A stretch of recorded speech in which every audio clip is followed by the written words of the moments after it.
Don't worry about me, I'ma be alright. Got G-O-D all over my life.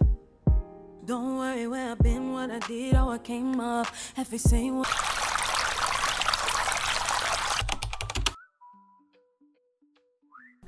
All right, y'all, I had a great walk and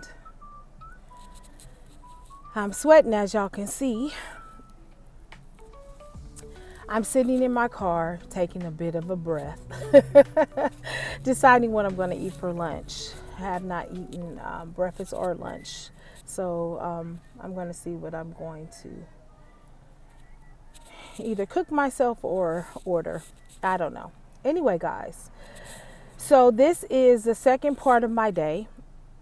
I am now getting ready to go home and I'm going to work the business. I'm actually getting ready to do a show on Poshmark.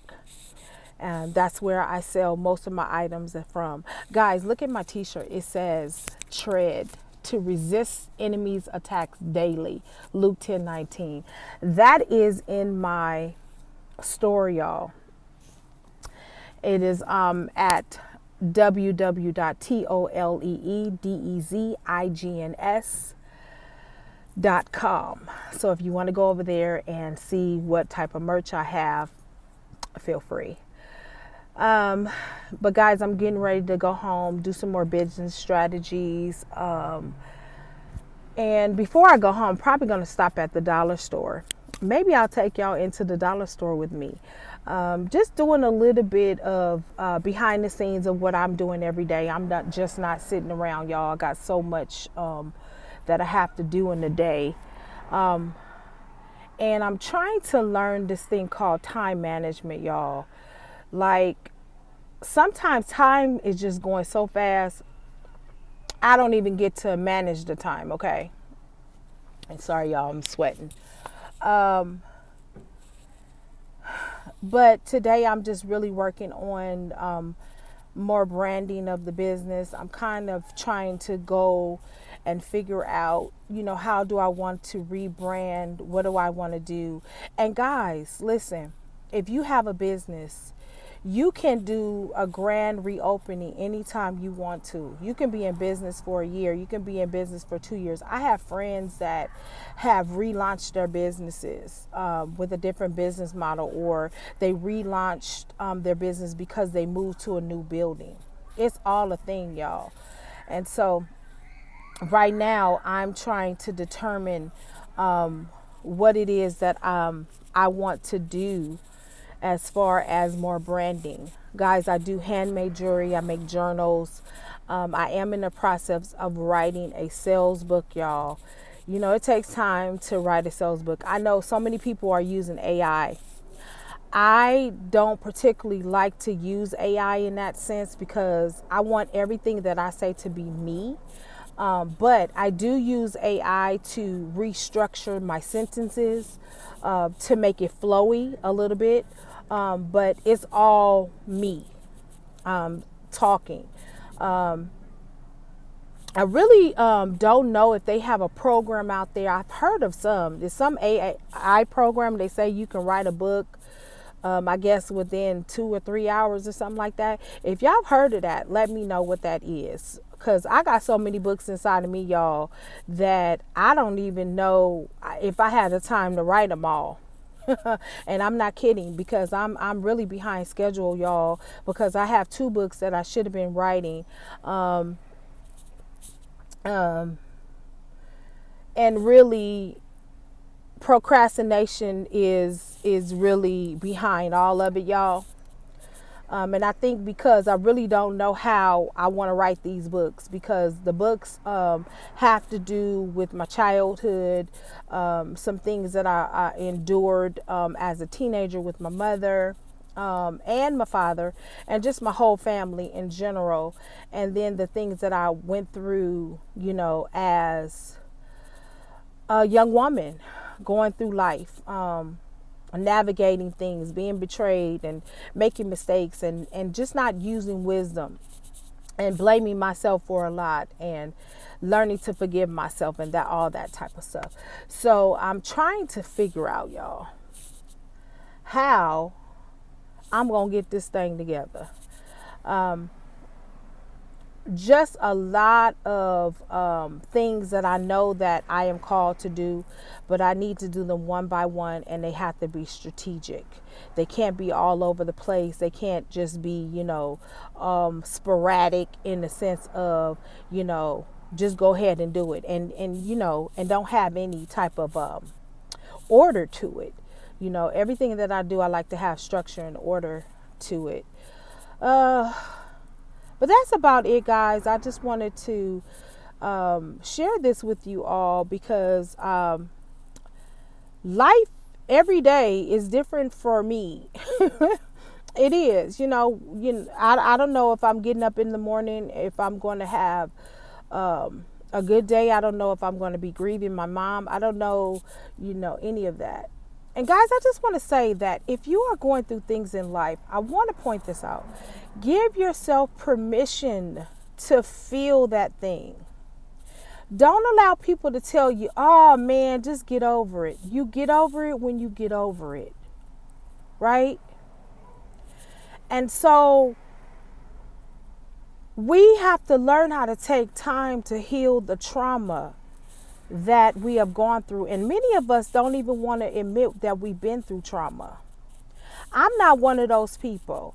I call it like I see it. I have so many people around me that have not dealt with the trauma in their lives, and it spills out in every part of their life. And we have people that pretend like, oh, it's nothing wrong. I'm not going through nothing. It's all whoop-de-doo, la-de-la, hooty-hoo. And good for you if that is the case. But for people that I believe that are called to a specific thing, sometimes their path is rough, y'all. Sometimes their path is rougher than the average.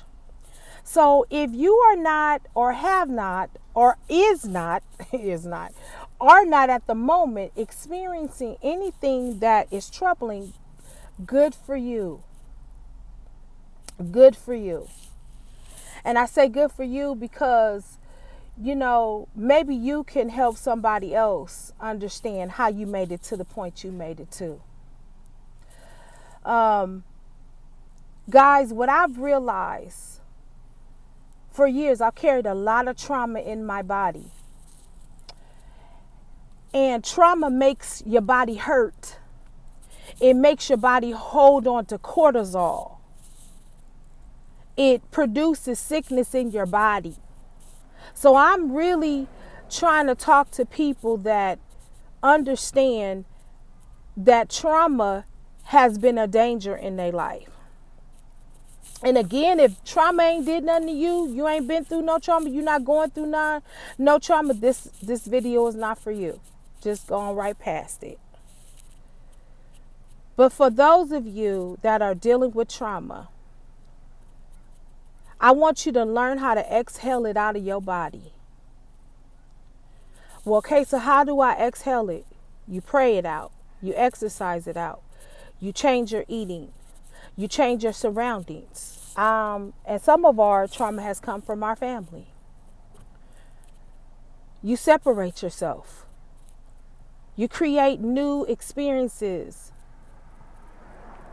and new environments. The one thing about it is that trauma will not allow you to remember anything good, because trauma holds you in that place of victimhood.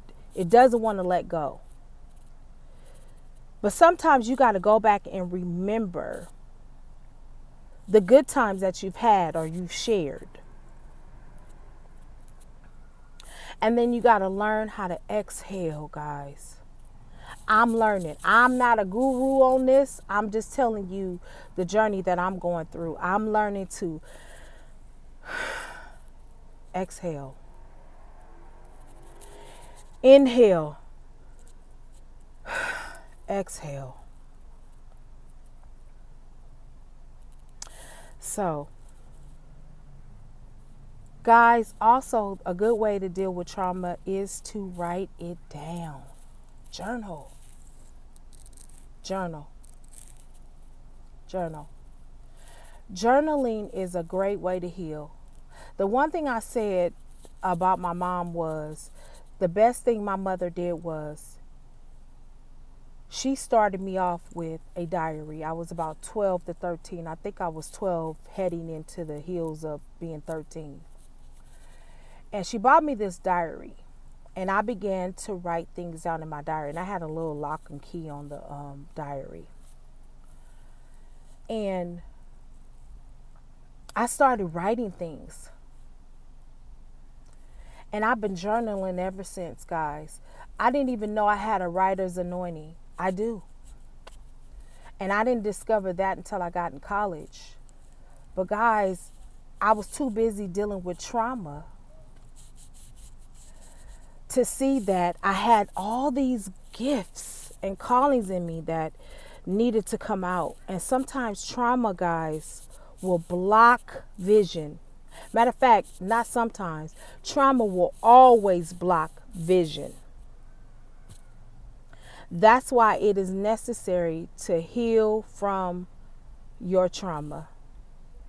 I don't want to prolong and I don't want to go any further into this video, guys. I really just came off to do a segment to tell y'all what I was, doing in the day. But okay, it went into this. But anyway, guys, my name is Kasiaa. I'm 54 and I'm starting from scratch. Don't worry about me, I'ma be alright. Got G-O-D all over my life. Don't worry where I've been, what I did, how I came up. Everything was a sin until they changed. Don't worry about me,